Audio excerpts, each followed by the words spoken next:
Hello students. बेटा, इस lecture में हम करने जा रहे हैं कोऑर्डिनेट ज्योमेट्री का एक क्वेश्चन आया था एग्ज़ाम में, मास्टर कैडर मैथमेटिक्स के एग्ज़ाम में 3704 जो 20 जनवरी 2021 में हुआ exam.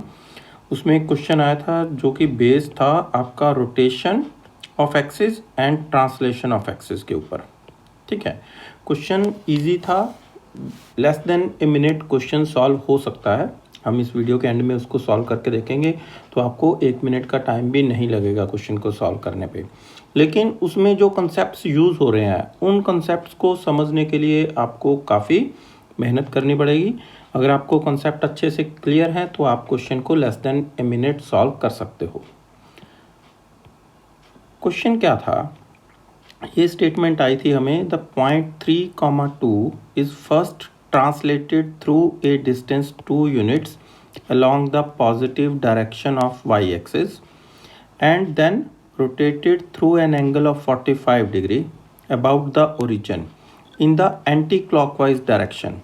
The coordinates of new point are. तो ये क्वेश्चन था। ठीक है, इसमें हमें ये दे रखा है कि जो पॉइंट है आपका उसको पहले ट्रांसलेट किया गया, मीन्स शिफ्ट किया गया कहाँ पर, through a distance 2 units along the positive direction of Y axis. मान लो ये आपके एक्सिस हैं, ठीक है, ये हमारे एक्सिस हैं और जो पॉइंट है आपका वो यहाँ पर है 3,2। तो इस पॉइंट को हमने 2 यूनिट्स शिफ्ट किया है पॉजिटिव डायरेक्शन वाली साइड पे। ठीक है, मीन्स ये यहाँ पे है, इसको 2 यूनिट्स ऊपर को लेके सिर्फ Y positive direction of Y axis की डायरेक्शन में शिफ्ट किया है 2 यूनिट्स। तो इसको आप 2 यूनिट्स शिफ्ट कर दोगे तो ये पॉइंट आके यहाँ पे बन जाएगा 3,4। ये तो हमने डायरेक्टली कर लिया कि ये पॉइंट बनेगा 3,4 क्योंकि हमें y की वैल्यू 2 यूनिट्स इंक्रीज हो जाएगी। इसको आप ऐसे समझो कि अगर हमने पॉइंट को मूव किया है 2 यूनिट्स ऊपर, तो इसका मतलब ये क्या हो गया, हमारे पास 2 ऑप्शंस होती हैं। ठीक है, हम इसको प्रैक्टिकल एग्जांपल से समझते हैं कि मान लो ये हमारे पास एक कार है। ठीक है, ये एक कार है, एक पर्सन यहाँ पे खड़ा है, ये ड्राइवर वाली सीट है और ये रियर सीट है। ठीक है, तो पर्सन यहाँ पे खड़ा है, उसने कार में बैठने लगा तो देखा कि आगे तो ड्राइवर के साथ कोई और पर्सन बैठा है, यहाँ पे तो जगह नहीं है।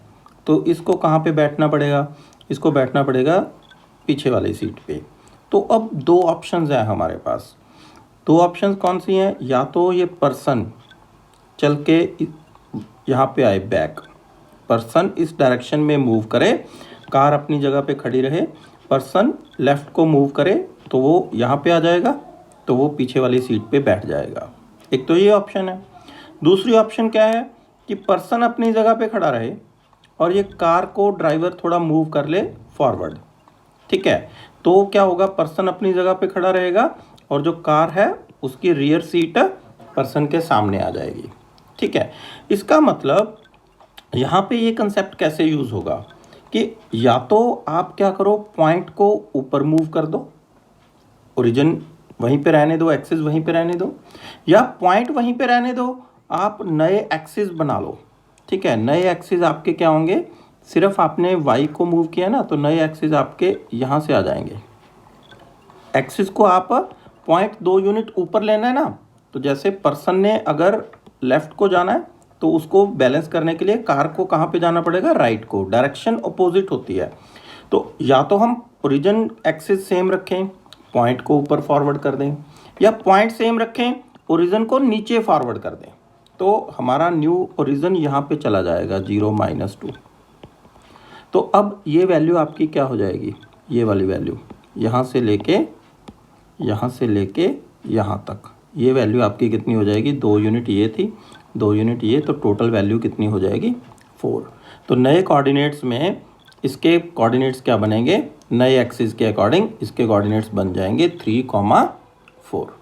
ठीक है, तो दोनों में से आपकी चॉइस है, आप कोई सा भी मेथड यूज़ कर सकते हो, लेकिन ये तो क्योंकि सिंपल था तो हमने इसको सिंपली शिफ्ट कर दिया 2 पॉइंट ऊपर। लेकिन ये कंसेप्ट हमें इसमें भी यूज़ करना पड़ेगा कि अब आपने ट्रांसलेशन तो कर लिया सिंपली, उसके बाद आपको बोला है कि जो पॉइंट है that point is rotated through an angle of 45 degree in the anti clockwise direction. अब ये जो पॉइंट है आपका, आपने इसको रोटेट करना है 45 डिग्री, तो ये पॉइंट आपका रोटेट होके 45 डिग्री लगभग जितना भी एंगल बनेगा यहाँ पे आ जाएगा। आपने इसके कोऑर्डिनेट्स फाइंड करने हैं, ठीक है। तो इसके लिए भी दो ऑप्शंस हैं, या तो आप पॉइंट को रोटेट कर लो एंटी क्लॉकवाइज, या फिर पॉइंट को यहाँ पे रखो और एक्सिस को रोटेट कर लो क्लॉकवाइज, ठीक है। तो दोनों का आंसर सेम आएगा। तो हमें पॉइंट को रोटेट, शिफ्ट तो हमने पॉइंट को इजीली कर लिया है क्योंकि हमें पता था 2 यूनिट्स ऊपर मूव करना है, तो 2 यूनिट्स ऊपर मूव कर दिया, ठीक है। लेकिन अब इसको 45 डिग्री रोटेट करना है हमें, वो तो क्या है, इसका सर्कल बनाना पड़ेगा 45 एंगल से, फिर फाइंड करना पड़ेगा, जो कि टफ है। तो क्यों ना हम एक्सिस को ही रोटेट कर दें। पॉइंट को एंटी क्लॉकवाइज रोटेट करना है तो एक्सिस को कैसे रोटेट करना पड़ेगा, क्लॉकवाइज। कितने एंगल पे, 45 डिग्री। तो उसके लिए हमें रोटेशन ऑफ एक्सिस का फार्मूला जो है वो पता होना चाहिए, कैसे बनता है। उसके लिए एक अलग से वीडियो बना हुआ है, चैनल पे पड़ा है, तो उसका लिंक डिस्क्रिप्शन बॉक्स में दे रखा है। तो इट मीन्स ये जो क्वेश्चन है वो क्वेश्चन हमारा ये रिड्यूस हो गया, क्वेश्चन रिड्यूसेस टू, आपको जो कोऑर्डिनेट्स ऑफ पॉइंट थे वो 3 2 की जगह पे क्या बन गए 3 4, क्योंकि ट्रांसलेशन जो थी वो तो हमने सिंपली सॉल्व कर ली। और एक्सिस को हमने रोटेट कर लिया, पॉइंट को रोटेट नहीं किया, एक्सिस को रोटेट कर दिया। कहाँ पर, -45 डिग्री। -45 क्यों आया, क्योंकि क्लॉकवाइज रोटेट किया है। पॉइंट को हमने एंटी क्लॉकवाइज करना था तो एक्सिस को क्लॉकवाइज करना पड़ेगा, ठीक है। तो अब आपको मान लो ये क्वेश्चन है, 3 4 कोऑर्डिनेट्स दिए हुए हैं, एक्सिस को -45 डिग्री पे रोटेट करना है, तो नए पॉइंट के कोऑर्डिनेट्स आपने फाइंड करने हैं। तो ये X dash Y dash new coordinates हैं, ये एक्स वाई ओरिजिनल है, और थीटा जितने एंगल पे रोटेट किया है। इसको समझने के लिए आपको रोटेशन ऑफ एक्सिस अच्छे से समझना पड़ेगा, उस लेक्चर को आप देख सकते हो। तो यहाँ पर हमने वैल्यूज़ पुट कर दी, एक्स डैश और वाई डैश हम फाइंड कर रहे हैं। एक्स की वैल्यू 3 है, ये एक्स है, ये वाई है, और ये थीटा है। तो एक्स की वैल्यू, थीटा की वैल्यू पुट कर दी, तो हमारे पास सिंपल इसको कैलकुलेट किया तो आंसर आ गया। अब हमें लगता है कि ये तो बहुत बड़ा क्वेश्चन है, एग्ज़ाम में कैसे होगा।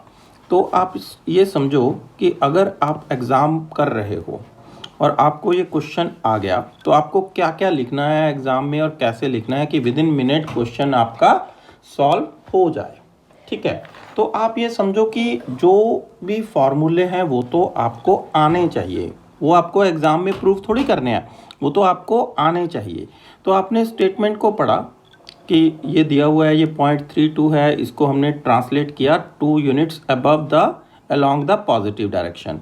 तो 3 2 को जब आपने 2 यूनिट्स ऊपर कर दिया तो आपने लिखा कि भाई ये पॉइंट बन जाएगा आपका 3 4, ठीक है। उसके बाद आपने पॉइंट को रोटेट करना है एंटी क्लॉकवाइज, तो हम पॉइंट को फिक्स रखेंगे, तो एक्सिस को रोटेट कर देंगे क्लॉकवाइज। तो थीटा हमारा आ गया -45 डिग्री। एक्स डैश की वैल्यू हमें पता है X cos theta plus Y sine theta होती है, ठीक है। तो हम डायरेक्ट एक्स की वैल्यू कॉस -45 कॉस 45 ही होता है, √2 आ गया।